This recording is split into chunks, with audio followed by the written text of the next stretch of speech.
अस्सलामुअलैकुम। आलू और अंडे की ये रेसिपी आपने शायद आज तक इस अंदाज में नहीं देखी होगी। मैंने सिर्फ चंद आम चीज़ों से ऐसी क्रिस्पी और सुनहरी रेसिपी तैयार की है कि देखने वाले भी पूछेंगे आखिर ये इतनी खस्ता कैसे बने। लेकिन एक छोटी सी ट्रिक है जो वीडियो के दरमियान में मैं बताऊंगी। अगर आपने वो मिस कर दी जायका दोबारा नहीं बन सकेगा। तो आखिर तक मेरे साथ रहें क्योंकि आखिर में जब तक ये तैयार होंगे इसकी क्रंच की आवाज़ आपका दिल जीत लेगी। बस आपने वीडियो को लाइक करना है और ज़्यादा से ज़्यादा इसे शेयर कर देना है। बहुत ही ज़बरदस्त एकदम खस्ता क्रिस्पी पोटैटो स्नैक्स बनाने के लिए सबसे पहले हमने ये 2 बड़े साइज़ के आलू लिए हैं। अब मैं आपको बताऊंगी कि इसकी कटिंग कैसे करनी है। ये हम मोटे मोटे पीसेस में कट करेंगे। जिस तरह हम आलू के पकोड़े बनाते हैं उस तरह आपने पतले पतले नहीं कटिंग करनी, बल्कि आपने इस तरीके से मोटे मोटे कटिंग कर लेने हैं। मैं ये सिर्फ 2 आलू से बना रही हूँ। अगर आप 2 आलू से ज़्यादा बनाना चाहें तो आप बना सकते हैं। ये देखिए हमने 1 आलू की इस तरीके से कटिंग कर ली है। इसी तरीके से दूसरा पोटैटो भी हम कटिंग कर लेंगे।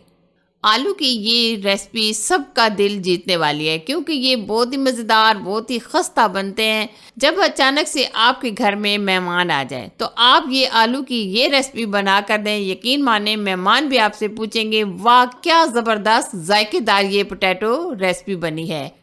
ये देखिए हमने दोनों आलू की कटिंग कर ली है। अब हम क्या करेंगे, आलू को बहुत अच्छे तरीके से धो लेंगे ताकि जो इसके ऊपर स्टार्च होता है वो अच्छे तरीके से निकल जाए। आलू को हमने 2 से 3 पानियों के अंदर धो लिया है। तो अब हम क्या करेंगे, एक बर्तन में खुला सा पानी डालेंगे और आधा चम्मच के करीब इसमें नमक ऐड कर देंगे ताकि आलूओं के अंदर अच्छा सा टेस्ट आ जाए। और आलूओं को हमने तकरीबन 3 मिनट बॉईल करना है। बहुत ज़्यादा भी आप बॉईल ना कीजिएगा, यानी कि आपने 80% आलूओं को बॉईल कर लेना है।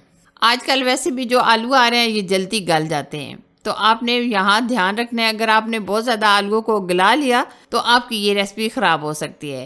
3 से 4 मिनट हमने आलूओं को बॉईल कर लिया है। तो अब हमने क्या किया है, ठंडा पानी लिया है। इसके अंदर हम ये पोटैटो निकाल देंगे क्योंकि जो कुकिंग प्रोसेस है वो रुक जाना चाहिए। क्योंकि अगर हम इनको ठंडा नहीं करेंगे तो ये पानी के अंदर ही रहेंगे तो ये और ज़्यादा गल जाएंगे। तो आपने क्या करना है, ठंडी पानी के अंदर इनको डाल देना है। ठंडी पानी के अंदर डालने के बाद ये काफ़ी हद तक ठंडे हो चुके हैं। तो अब हम क्या करेंगे, ये हमने लिया है मैदा। मैदे के अंदर हम इसको कोट करेंगे। ये हल्के हल्के गीले भी हैं तो इसलिए ये जल्दी से कोट हो जाएंगे। ठीक है, आपने मैदे के अंदर अच्छे तरीके से कोटिंग कर लेनी है। आगे मैं आपको बताऊंगी कि हमने मैदे के अंदर इनको कोट क्यों किया। बस आपने रेसिपी को मुकम्मल वॉच करना है। इंशाल्लाह आपको इस रेसिपी में बहुत ही ख़ास ट्रिक मिलेंगे जिससे ये एकदम खस्ता और करारे बनेंगे। इसी तरीके से तमाम पोटैटो की हमने कोटिंग कर लेनी है। ये देखिए हमने तमाम पोटैटो की कोटिंग कर लिया है। तो अब हम यहाँ ले रहे हैं 2 अदद अंडे। अंडे हमने तोड़ लिए हैं। तो अब हम क्या करेंगे, अंडों को बहुत अच्छे तरीके से फेंट लेंगे। अंडे आपने अच्छे तरीके से फेंट लेने हैं। ठीक है, ये लीजिए हमने अंडे अच्छे तरीके से फेंट लिया है। तो ये जो मैदा जिसके अंदर हमने कोटिंग की थी उसमें से जो आधा बच गया है इसके अंदर हमने अंडे शामिल कर देने हैं। तो आधा चम्मच के करीब चिली फ्लेक्स यानी कुटी लाल मिर्च ऐड कर देनी है और 2 चुटकी के करीब नमक ऐड कर देना है। और ये हमने तकरीबन आधा चम्मच के करीब हमने चाट मसाला लिया है ताकि ये चटपटे और चटखारेदार बने। ये अच्छे तरीके से आपने मिक्स कर लेना है और थोड़ा सा आप पानी भी शामिल कर लें। ठीक है, ताकि ये एकदम ज़बरदस्त सा बैटर रेडी हो। अब हम कलरफुल बनाने के लिए इसमें ऐड करेंगे कश्मीरी लाल मिर्च। ये हम चाय का आधा चम्मच ऐड कर देंगे। तो अब हमने ये जो ज़बरदस्त सी कोटिंग तैयार किया है इसके अंदर हम आलूओं को कोट करेंगे। ये देखिए इस तरीके से हमने कोटिंग कर लेनी है और गरम गरम ऑयल के अंदर हमने डाल देने हैं। ठीक है, बहुत ज़्यादा भी आप ऑयल में फ्राई ना कीजिएगा, थोड़ा सा ऑयल के अंदर ये अच्छे तरीके से फ्राई हो जाएंगे। लेकिन आपने ध्यान रखना है कि आंच आपने बहुत ज़्यादा तेज़ नहीं रखनी, बिल्कुल आपने लो टू मीडियम आंच पर फ्राई कर लेने हैं। इस तरीके से आपने फ्राई करने के लिए थोड़ा फासले पर डाल देने हैं। जब एक तरफ से हल्का हल्का गोल्डन कलर आ जाएगा तो हमने दूसरी तरफ पलट लेना है। ठीक है, ये देखिए माशाल्लाह कितना प्यारा, कितना ज़बरदस्त कलर आ रहा है। और ये इतने ज़बरदस्त, इतने खस्ता और क्रिस्पी बनते हैं कि जब आप ये बनाएंगे खाएंगे तो खाकर आपको मज़ा ही आ जाएगा। यकीन माने आप फिंगर चिप्स और लेस वगैरह खाना भूल जाएंगे क्योंकि इनका टेस्ट, इनका जायका ज़बरदस्त होता है।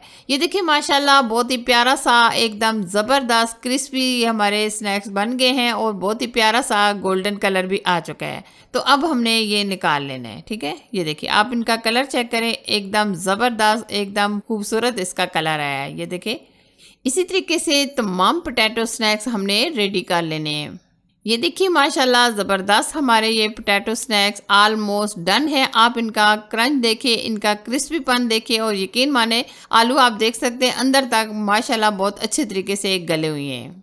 माशाल्लाह हमारी मुनफरद आलू और अंडे की क्रिस्पी रेसिपी बिल्कुल तैयार है। अगर आपको आज की ये आसान मज़ेदार मुनफरद रेसिपी पसंद आए तो वीडियो को लाइक कीजिए और अपने प्यारों के साथ शेयर कीजिए। अगर आपने अभी तक चैनल को सब्सक्राइब नहीं किया तो ज़रूर से सब्सक्राइब कर दीजिएगा और साथ बेल आइकन को भी दबा दीजिएगा ताकि मेरी हर आने वाली मज़ेदार रेसिपी सबसे पहले आप तक पहुँच सके। अल्लाह ताला आपके घर वालों को खुशियाँ और बरकतें और रिज़्क़ हलाल और सेहत और सलामती अता फरमाए। आमीन सुम्मा आमीन। Thanks for watching. अल्लाह हाफिज़।